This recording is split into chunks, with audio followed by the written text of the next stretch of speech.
બાવળા નગરપાલિકાની ચૂંટણીનો જંગ જામ્યો છે ત્યારે મતદાન પ્રક્રિયા વચ્ચે બાવળામાં બેનર લાગ્યા છે। રત્નદીપ સોસાયટી બહાર બેનર લગાવવામાં આવ્યા છે। રાજકીય પક્ષોએ સોસાયટીમાં ન પ્રવેશવું તેવા બેનરો પણ લગાવ્યા છે। રાજકીય પક્ષોએ સોસાયટીના લોકોના પ્રશ્નો હલ ન કરતા અપક્ષ ઉમેદવારને લોકોએ સમર્થન આપ્યું છે।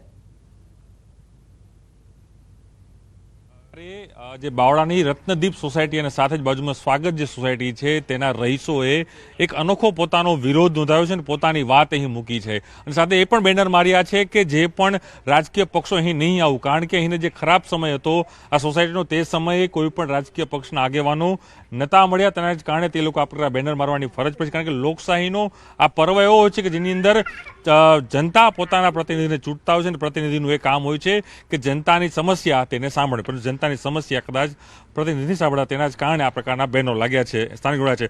બેન, શું એવી સમસ્યા થઈ કે આ પ્રકારના બેનરો સોસાયટીની બહાર ગેટ ઉપર મારવા પડ્યા છે?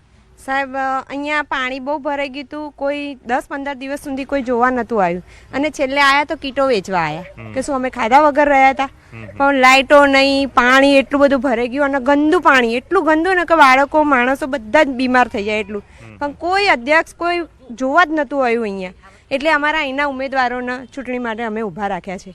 અને આ વખતે ચોમાસામાં પાણી ભરાયું તો અમારે આખી સોસાયટીને બહાર નીકળી જવું પડ્યું 15 દિવસ સુધી, અને ગંદકી એટલી કોઈ જોવા પણ આવ્યું નથી, રોડેથી જઈને જતા રહે, કોઈ એનો નિકાલ કર્યો નથી।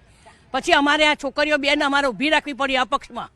બાવળાની અંદર રજિસ્ટર સોસાયટી 40 થી 50 વર્ષથી જૂની સોસાયટી હોય તો આ રત્નદીપ સોસાયટી છે। હજી સુધી રત્નદીપ સોસાયટીની અંદર કોઈ પાકો રસ્તો કે ગટર લાઈન, રોડ રસ્તા કશું જ નથી, અને આ વખત જે પાણી ભરાણું તો લોકોના ઘરમાં નહીં તો છાતી સમાણા પાણી હતા। ના છૂટકે અમારે પછી આ ઉપાય ઉઠાવવો પડ્યો કે બેનરો મારો કે જેથી બહારની સોસાયટીઓ વાળા કોઈ બી ભાજપ વાળા મેન અહીંયા વોટ લેવા ના આવશો અને અમારી સોસાયટીમાં કોક આવી જાય અમારું મેમ્બર તો અમારી સોસાયટીનો નિકાલ અહીંયા થાય, બસ આ જ હું કહેવા માંગુ છું। ચોક્કસ આ તમામ જે મહિલાઓ જોઈ શકાય છે, લોકો કેટલી સંખ્યામાં અહીં ઊભા છે, પોતાની વાત છે તે કરી રહ્યા છે। જોઈ શકાય છે કે કોઈ પણ રાજકીય પક્ષ ના આવે, કારણ કે જેનો ખરાબ સમય હતો એ ખરાબ સમયે એક પણ વ્યક્તિ અહીં નથી આવ્યો, તેના જ કારણે આ પ્રજા છે તે પોતાનો એક અનોખો વિરોધ છે તે બતાવીને અહીં નોંધાવેલો છે અને સાથે આ પ્રકારના બેનર મારી દીધા છે અને એક વિરોધ પોતાનો નોંધાવ્યો છે।